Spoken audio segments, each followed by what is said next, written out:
Hi hello അസ്സാം വലൈക്കും. നമ്മൾ ഒരുപാട് പ്ലാൻ ചെയ്ത് പോകുന്ന യാത്രേനേക്കാളും എപ്പോഴും നമ്മൾ പെട്ടെന്ന് പോകുന്ന യാത്ര കഴിക്കില്ലേ നമുക്ക് ഭയങ്കര ഹാപ്പിനെസ് തരാൻ പറ്റുക. അതുപോലത്തെ ഒരു യാത്ര ആയിട്ടൊന്നും യാത്ര എന്നൊന്നും പറയാനില്ല. നമ്മൾ ഉച്ചയ്ക്ക് ഇങ്ങനെ ഫുഡൊക്കെ കഴിച്ചിരുന്ന ടൈമിൽ നമുക്ക് എല്ലാവർക്കും കൂടി ഒന്ന് പുറത്ത് പോകാൻ തീരുമാനിച്ചു കേട്ടോ. അങ്ങനെ നമ്മൾ കുറച്ച് കാലം എല്ലാവരും ഒന്നിച്ച് പുറത്തൊക്കെ പോയിട്ട് നമ്മൾ ബേപ്പൂർ ബീച്ചിലേക്കാട്ടോ വന്നത്.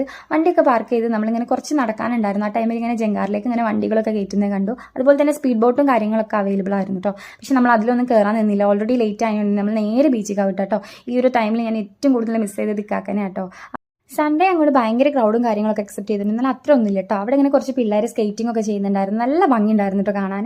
അപ്പം നമുക്ക് ബീച്ചിൽ വന്നാൽ ഫസ്റ്റ് വേണ്ട സംഭവം ഐശ്വര്യത കേട്ടോ. അത് എന്തായാലും മിസ് ചെയ്യില്ല. അങ്ങനെ ഞാനും നെജൊക്കെ ഒരു ഐശ്വര്യത കഴിച്ചു. ഉപ്പയമ്മയൊന്നും തണുത്തത് കഴിക്കാത്തതുകൊണ്ട് തന്നെ അവർ ചായയൊക്കെ വാങ്ങി കുടിച്ചു കേട്ടോ. അങ്ങനെ അപ്പുറത്തെ ചാലിയത്ത് ലൈറ്റ് കത്തിച്ച് കാണാൻ നല്ല ഭംഗി ഉണ്ടായിരുന്നു. ഇതിൻ്റെ എൻഡിങ് പോകാന്നുള്ളൊരു തീരുമാനം എടുത്ത് നടക്കാൻ തുടങ്ങി കേട്ടോ.